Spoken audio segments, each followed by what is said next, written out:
3, 4।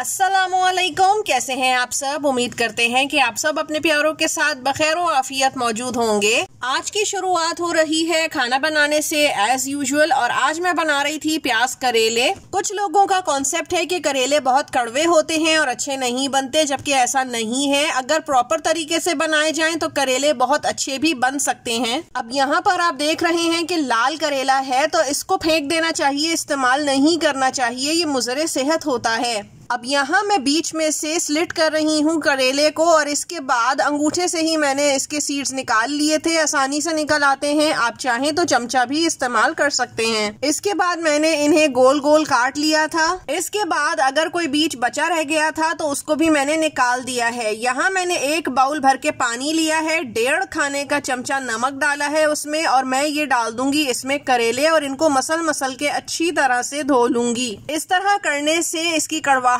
बहुत हद तक कम हो जाती है। अब इसके बाद मैंने बहुत सारी प्याज ली है, क्योंकि हमने करेलों से ज्यादा प्याज को रखना है, और इसके बाद इसको स्लाइसेस में बारीक जितना हो सके काट लेंगे। अब यहाँ पर मैंने प्याज को पतीली में डाला है, और साथ ही जब ये ट्रांसपेरेंट हो गई है तो 1 खाने का चमचा सफेद जीरा डाल लिया है। प्याज को हमने ट्रांसपेरेंट ही रखना है। इसके बाद हम दूसरे मसाले शामिल करेंगे। हस्बे जायका नमक, 1 चाय का चमचा लाल कुटी हुई मिर्च और हल्दी शामिल करके भूनते जाएंगे। इसके बाद मैंने 1.5 चुटकी हींग ली है, और इसको धो के मैं इसमें डाल दूंगी। धोकर इस्तेमाल किया करें, मिट्टी बहुत ज्यादा होती है और खाने में जर्रा बराबर भी किरकिराहट आ जाए तो खातून के सलीके पे सवालिया निशान हो जाता है। अब इसके बाद हाथ भर के हरी मिर्चें और 1 बड़ा टमाटर काट के मैंने डाल दिया है, और इसको भी अच्छी तरह भूनती जाऊंगी। इसके बाद करेले का जो नमक वाला पानी था वो फेंक देंगे, और करेले को अच्छी तरह से धो लेंगे और खुश्क कर लेंगे। कढ़ाई में ऑयल लेंगे, उसको थोड़ा सा गरम करेंगे और करेले डालकर इसमें फ्राई करेंगे। करेलों का कलर चेंज नहीं करना, याद रहे, सिर्फ थोड़ा सा ग्रीन कलर लाइट हो जाना चाहिए, इसको ब्राउन नहीं करना। ऑयल कम लीजिएगा, क्योंकि ये ऑयल इस्तेमाल में इतना नहीं आता। या फिर पहले आप फ्राई कीजिए और इसके बाद इसी ऑयल में प्याज करेला पका लीजिए। अब यहाँ पर जब करेले थोड़े से कलर चेंज कर चुके हैं तो मैं इसको मसाले में डाल दूंगी और इसको इस मसाले में पका लूंगी। अब यहाँ पर आपकी अपनी मर्जी है कि आप करेले को थोड़ा खड़ा रखते हैं, यानी सख्त चबाने लायक रखते हैं, या बिल्कुल ही नरम कर देते हैं। हमारे यहाँ थोड़ा सा चबाने लायक रखा जाता है, तो इसलिए मैंने ऐसा ही पकाया है। भुना हुआ बनता है ये। अगर आप शोरबा रखना चाहें तो वो भी रख सकते हैं, ये आपके अपने ऊपर है। मैं इन करेलों में कोई लहसुन अदरक, किसी किस्म का धनिया वगैरह नहीं डालती, बस इतने ही कम मसालों में ये बेहतरीन आला बनकर जो है तैयार हो जाते हैं। आज हमारे यहाँ खाने में मटर पुलाव था, और साथ ही आलू का भरता रखा हुआ था। साथ ही मैंने बनाया आपके सामने प्याज करेले। लहसुन की चटनी तो मस्ट है फिर अगर पुलाव बना हुआ हो तो। शाम में मैं काम कर रही थी किचन में पालक का, कहीं से मिल गई थी मुझे बहुत अच्छी, तो मैंने काफी सारी ले ली थी। मैंने पहले पालक को 10 मिनट पानी में भिगोया है। इसके बाद एक एक पत्ता खोलकर धोया है। एक एक पत्ता खोलकर धोने से जो भी कोई बारीक कीड़े होते हैं वो धुल जाते हैं, निकल जाते हैं। आप भी इसी तरह धोया करें। टाइम और पानी थोड़ा ज़्यादा ज़रूर लगता है, लेकिन आपकी फैमिली के लिए ये बहुत ज़रूरी है, क्योंकि ये जो है कीड़े वगैरह ये नज़र नहीं आते, और हमारे जिस्म में जिंदा मुर्दा जैसे भी पहुंच जाएं हमारी सेहत के लिए बहुत ख़राबी का बायस बनते हैं। मैंने यहाँ पर पालक पीस ली है। अब आप कहेंगे ये हर चीज़ पीस लेती हैं, तो बिल्कुल ऐसा ही है, क्योंकि मुझे करना था फ्रीज़। अगर मैं पत्ते फ्रीज करती तो जब मैं इनको निकाल कर थौ करती तो बेड़ा गर्क हो जाना था पालक का, इसलिए मैंने फ्रीज किया है, पेस्ट फॉर्म में बना के रखा है।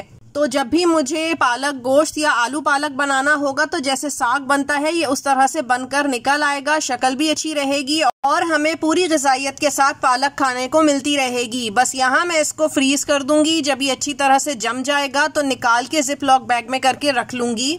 अब यहाँ पर माशाल्लाह मेरी बेटी मुझे पानी देकर गई थी, और ये छोटी छोटी चीज़ें बच्चों को सिखानी चाहिए ताकि वो इस चीज़ को खातिर में रखें कि बड़ों का ख्याल भी करना होता है बच्चों ने, सिर्फ बड़ों पर ही फ़र्ज नहीं होता। इसके बाद मैंने ग्लिंट यूज़ किया है और अपने टॉप को साफ कर लिया है काउंटर के। फिर हम निकल गए थे थोड़ी ग्रोसरी करने। हम आए हैं बिन हाशिम, चूँकि हमारे घर से ये करीब पड़ता है, कन्वीनियंट है, तो इसलिए यहाँ से हम जो हमें कम ग्रोसरी करनी होती है तो आ जाते हैं, ज़्यादा ग्रोसरी के लिए इम्तियाज़ जाते हैं। फिर इसके बाद हमने ली मेडिसिन। अम्मी की मेडिसिन ख़त्म हो चुकी थी, मेरे कुछ सप्लीमेंट्स भी मुझे चाहिए थे, तो यहाँ पर रश तो होता है लेकिन ये है कि अच्छे डिस्काउंट के साथ मेडिसिन मिल जाती हैं। इसके बाद मेरी बेटी की कुछ कॉपीज ख़त्म हो गई थी तो मुझे वो लेने के लिए जाना पड़ा स्टेशनरी शॉप। आपको लगेगा जैसे मैं गिफ्ट शॉप आई हूँ, चूँकि यहाँ पर बराबर में बहुत ज़्यादा लाइटिंग वाली दुकान थी। अब इस्लामिक सेगमेंट का टाइम हुआ जाता है। आज मैं आपके साथ एक बहुत मुजरब वजीफा शेयर कर रही हूँ जो कि खास मगरिब के वक्त का है,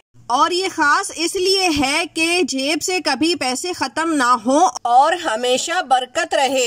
कि जब भी आप अपनी जेब में हाथ डालें, जेब से मुराद आपका वॉलेट और पर्स भी हो सकता है, तो उसमें पैसे जरूर होंगे और अल्लाह ताला गैब से आपकी मदद फरमाएंगे और कोई भी हलाल काम जरूरत कभी नहीं रुकेगी इंशाअल्लाह। करना आपने ये है कि रोजाना मगरिब के बाद किबले की तरफ चेहरा करके 41 बार या रज़्ज़ाको, या रज़्ज़ाको, या रकीबो, या मुजीबो, या अल्लाहो के ये सारे कलमात एक साथ इसी तरह पढ़ने हैं। ये थोड़ी ही देर का अमल है और इसकी कोई पाबंदी नहीं, आप जब तक चाहें इसको कर सकते हैं, लेकिन वक्त मगरिब मुकर्रर है, मगरिब की नमाज से फारिग होकर करना है।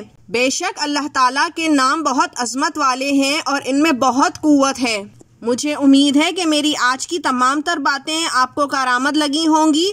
मुझे अब इजाज़त दीजिए, मिलते हैं आपसे अगली वीडियो में। तब तक के लिए अल्लाह हाफिज।